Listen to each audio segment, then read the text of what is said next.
नमस्कार दोस्तों, we for voice के एक और संस्करण में आपका स्वागत करता हूँ। आज मुझे एक शेर कहने की एक बड़ी ख्वाहिश हो रही है। वो शेर ऐसे है कि हमें तो अपनों ने लूटा, गैरों में कहाँ दम था। हमें तो अपनों ने लूटा, गैरों में कहाँ दम था। हमारी कश्ती वहाँ डूबी जहाँ पानी कम था।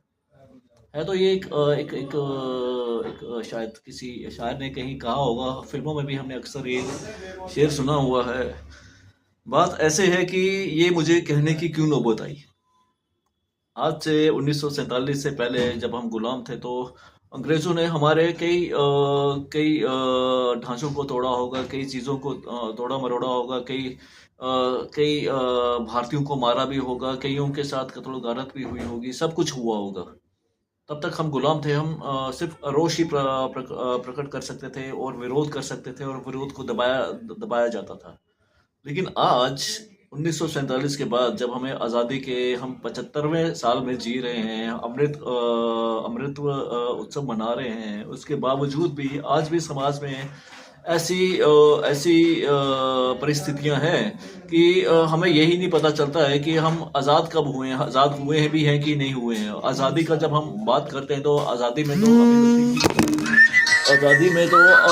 की आज़ादी तो थी, लेकिन उस अभिव्यक्ति की आज़ादी की जब मैं बात करता हूँ उस अभिव्यक्ति की आज़ादी की जब मैं बात करता हूँ तो उसमें हमारे कई ऐसे चीज़ें हैं जो अब जो अभी भी हमें नहीं मिली हैं।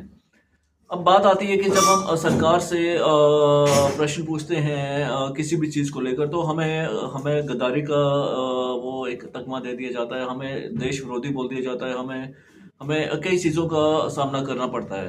अब मैं बात इस बीच में नहीं जाऊंगा। मैं अभी बात करूंगा। अभी हाल ही में काशी में कुछ 100-150 साल पुराने मंदिरों को तोड़ा जा रहा था।